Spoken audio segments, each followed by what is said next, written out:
well, what was a disappointing situation and a disappointing season and a disappointing stretch of games and a disappointing just about everything, whether it's team-wise, individual-wise, player-wise, coach-wise.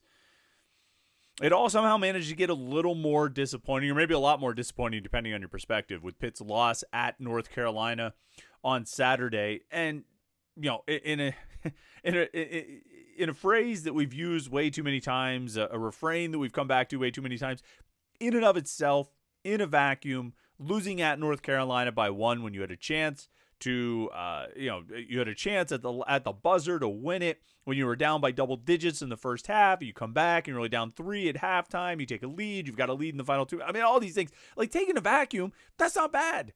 That's not a bad game. Like, that's not a bad outcome.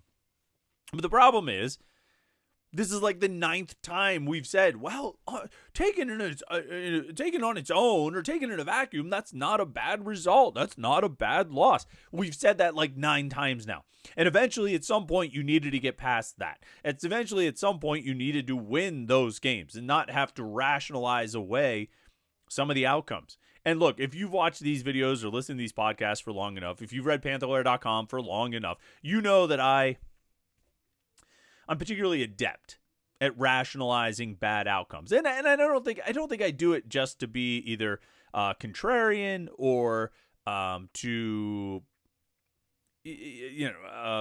always be an optimist about things, or just to argue with people, or just whatever, cheerleader, pom-poms, whatever you want to call it. I don't think I tend to do that. I think if it's bad, I'll say it's bad, but I think if there's something to look for, if there's a rationalization to be offered for an outcome, I think it's relevant to mention it and to consider it.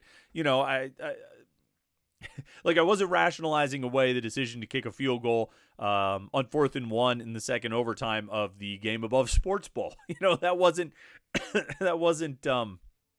I was looking for no rationalizations there. That was a bad outcome that deserved all the criticism that it received. At this point now with Pitt basketball, there's no rationalization that can be offered. There's only explanation for the disappointment. It's really about the root causes of why is Pitt basketball now sitting here at 14-9 overall, 5-7 in the ACC. Why have they lost? Was it 7 out of the last 9? Like, what? Why are they at the point they're at? And there's a lot of answers to that. There's a lot of questions, I think, probably even more questions than answers. But when it comes down to it, it's a disappointment. And this is probably my biggest takeaway. And you probably should save this kind of thing for the end of the season. But it's one of my main thoughts coming out of that game on Saturday. It's one of the things I thought a lot about yesterday. I wrote it on the message boards yesterday morning. I put up random thoughts on a Sunday morning, just to cover a bunch of ground and, have a little conversation on the message boards, which we did. I think it was a pretty good thread, interesting thread, a lot of different perspectives voiced. But the one thing I keep coming back to is just this idea that this team should be better than it is. This team should be better than what the results have been. Are they a perfect team? No. Are they, good enough that we should be talking about Final Four? Good enough that we should talk about Elite Eight? Good enough that we should even say, well, this team falling short of the Sweet 16 is a disappointment. I don't know. I don't know if they're quite on that level. I think they have some holes. Personnel-wise, I think they have some holes and some weaknesses. But they should be better than this. They shouldn't be 14-9. They shouldn't be 5-7. They shouldn't be sitting not just on the bubble or not just out of the sure thing for the NCAA tournament, but legitimately looking like a massive uphill climb to get even to the bubble now at this point, because they keep blowing these opportunities.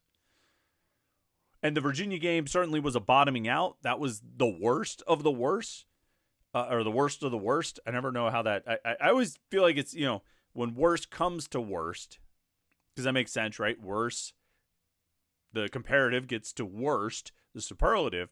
But worst of the worst, I guess, is probably, it's like best of the best, right? Worst of the worst. The Virginia game was the worst of the worst. The Carolina game was just another one like Wake Forest, Clemson, Louisville, Florida State to a certain extent. These blown games, these wasted opportunities to put yourself in a certain area, to put yourself in a certain echelon of the ACC and the national college basketball picture. And you had opportunity after opportunity after opportunity after opportunity. And there are still more opportunities out there. But with every one of these blown opportunities, you lessen what's really at stake in those subsequent opportunities. This game at SMU on Tuesday night. Well, feels like there's a little bit less riding on it when they keep losing. Because, if they had won a couple of these games, if they won Clemson, which would have looked like a monster win, if they'd won Wake Forest or won North Carolina, then you could say, win at SMU, maybe one or two others of these road games, that's going to get them right in. No, that's not enough anymore. They probably have to win out to get into the NCAA tournament. Like, they probably have to win out in the regular season, short of winning the ACC tournament.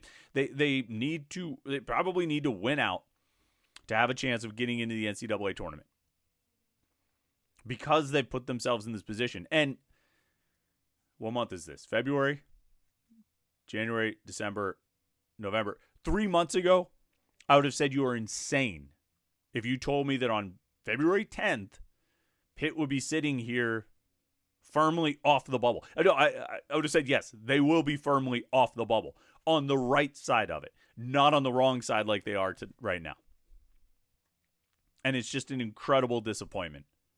Because this team should be better. But they haven't been. And they haven't been better on an individual level. They haven't been better collectively. They haven't been better coached. They haven't been better executed.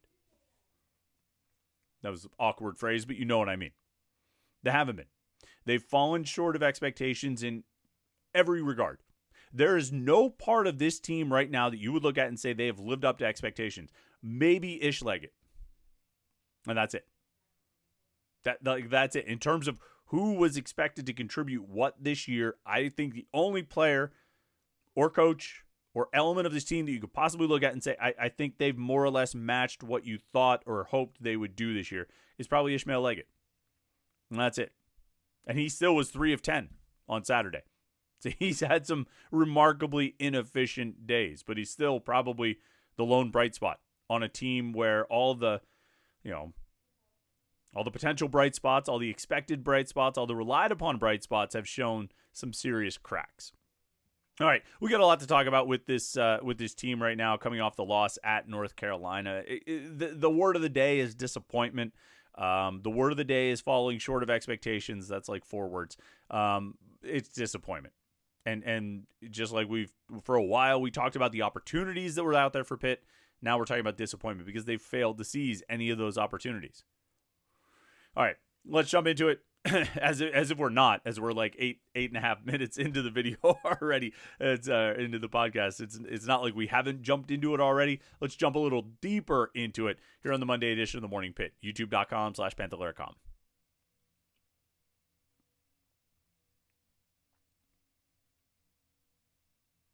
It just occurred to me that I've got a football slideshow playing. Looks like that's from maybe the Clemson game. Yeah, the Clemson game. Forgot to swap that out before we started. Sometimes I usually try to be topical with that slideshow there so that it's, if we're talking about basketball, it'll flash basketball photos. If we're talking about football, it'll flash football photos. If we're talking about recruiting, maybe we'll have recruiting photos or something like that.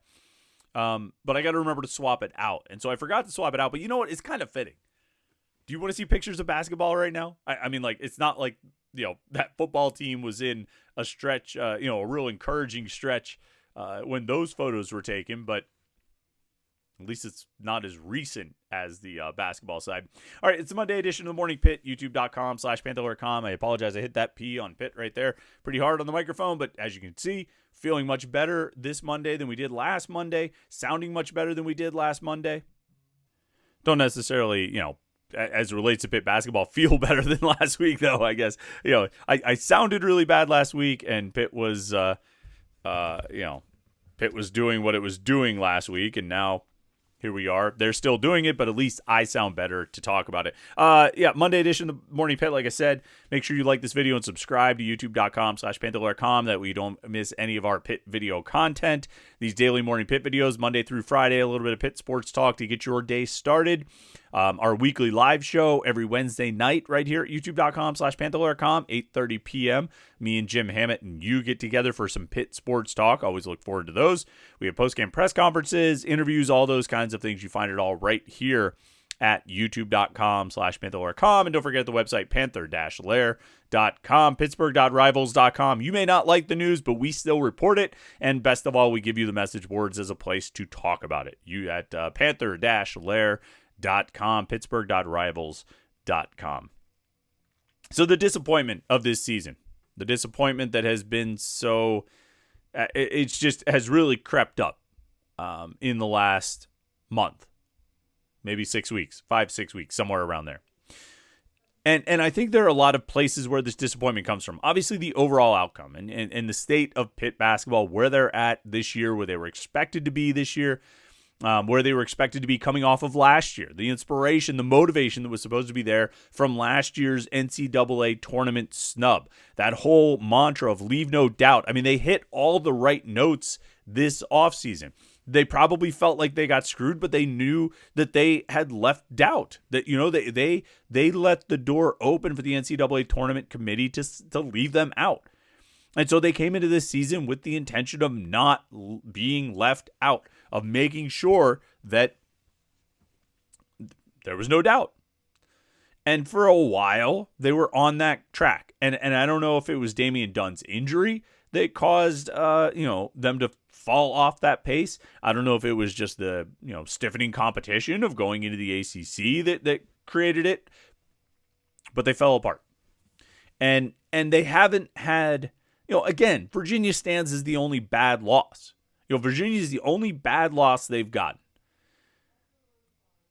But at some point, you've got to win some games. At some point, you've got to be able to beat those teams that seem to be right around the same level as you. At some point, you're battling with North Carolina for a bubble spot. Well, then you got to win that game. You have to win at Wake Forest. You have to beat Clemson at home. And they failed to do all those things. On a more specific level, I got to be honest, Jalen Lowe has not lived up to his expectations this year. And I'm going to be very intentional with what I say here, because I think Jalen Lowe is a hell of a player. I think he's a great kid. My interactions with him have always been positive. I think he's always been positive with the team. And I think there was a lot expected of him this year. I think he was expected to be the man on and off the court for the team this year. And I can't speak to his role off the court, but I can say on the court, he has not lived up to what they needed him to be. I say this is someone who was critical of Bub Carrington last year. That when Carrington went into a slump and was not playing well, I said it. And then when he bounced back out of it and was able to help lead Pitt through February and into March, I said that too. And Lowe very much, I think, is capable of a turnaround. Lowe can play better than he has. But he just hasn't played well enough. In Pitt's 23 games, Jalen Lowe has recorded fewer than 5 assists 9 times, and Pitt is 3-6 in those games. Out of 23 games, he's had more than 2 turnovers 16 times. In the 7 games when Jalen Lowe has 2 or fewer turnovers, Pitt is 6-1. The only loss was actually Saturday's game when he only had 1 turnover.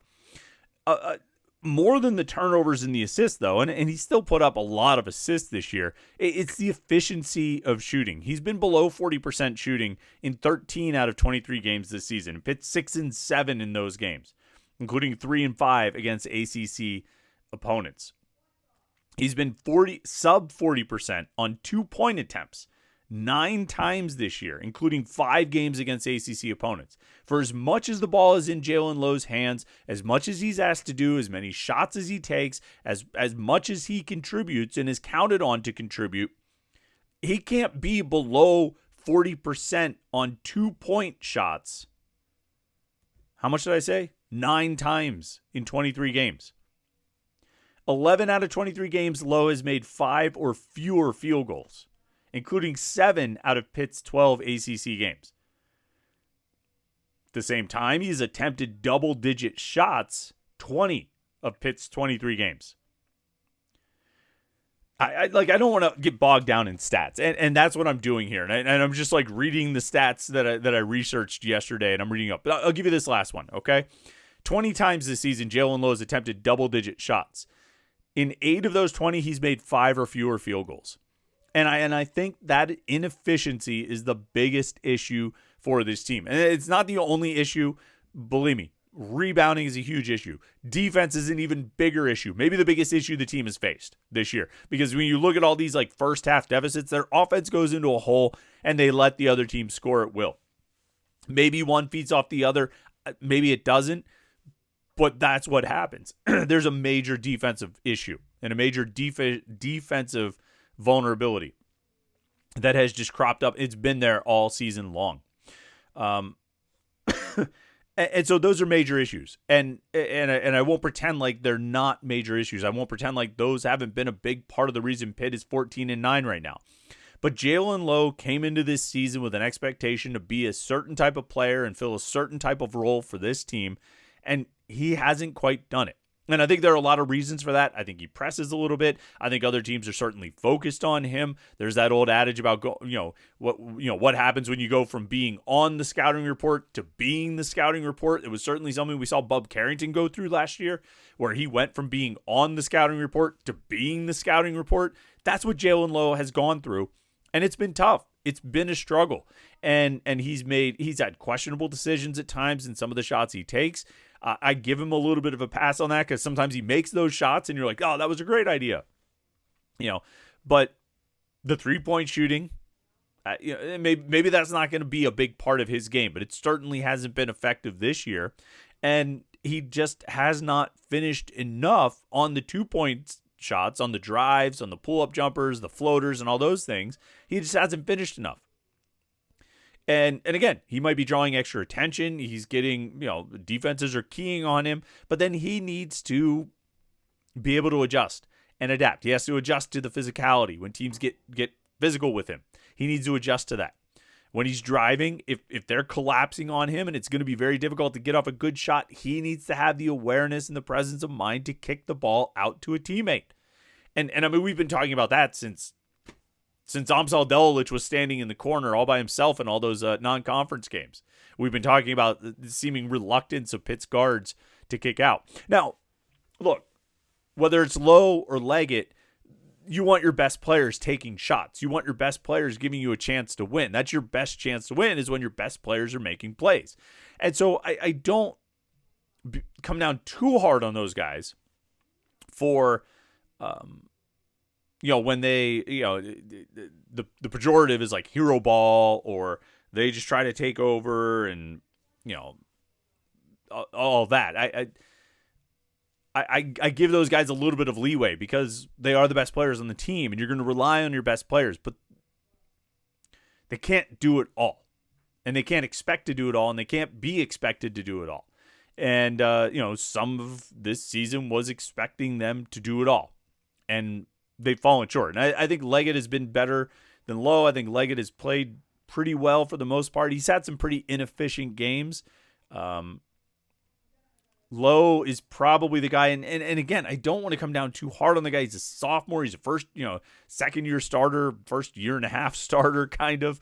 But he played really well as a freshman. And you were expecting, and maybe more to the point, counting on a big step forward from him. And it just hasn't come. There are flashes of it, and sometimes it's there, but it just hasn't come. And that's a problem. It's tough when the things you were counting on and relying on just don't come together. And then they brought in 2 transfers, Cam Corrin and Damian Dunn. Damian Dunn has already missed a bunch of games and could end up missing a bunch more with a fractured elbow he suffered on Saturday.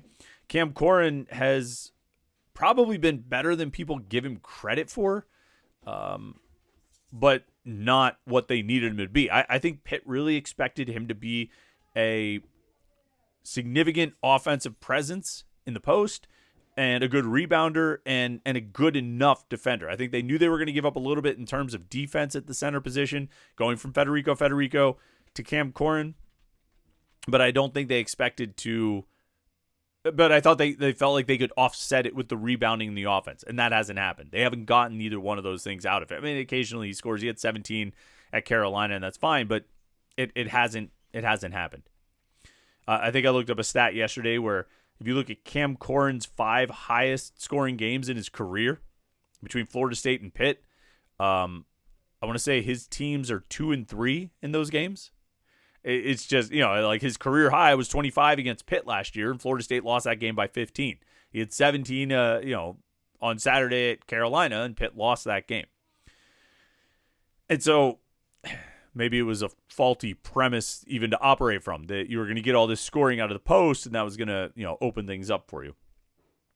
It doesn't matter, though. I mean, it does matter, and we'll keep talking about all these different details and little things here and there. And obviously, we'll keep talking about this team and what they're doing going forward. But like I said, the word of the day is disappointment. And it's just been disappointing. But they have 8 more games to play. So we'll see what they can do. I'm personally, I'm probably past the point of expecting a turnaround. It takes a lot for me to eventually, give up, not give up, because we're going to keep covering it and stuff, but it's to keep sort of expecting them to do things they haven't been doing. I don't know if it's the acme of foolishness or the definition of insanity or whatever it is, but at a certain point, and I know a lot of Pitt fans accepted this even longer ago than I did, at a certain point, they are who they are, right? And if you're not good at certain things, you pass a point in the season where you're probably not going to get that much better at it. So anyway, we'll have a lot to talk about this week. We'll talk about the SMU game. We'll talk about upcoming games and football and recruiting and transfers and all kinds of stuff. We'll find plenty of Pitt topics to talk about for sure on the Morning Pitt. So make sure you like this video and subscribe to youtube.com/Panther-Lair.com. That way you don't miss any of our Pitt video content. And of course, check out the website, Panther-Lair.com, for all the Pitt sports coverage you can handle. Thanks for tuning in today. Hope you had a great weekend other than the basketball game. We will, hope you get your week off to a good start, and we will catch up with you tomorrow on the Morning Pitt right here on youtube.com/Panther-Lair.com.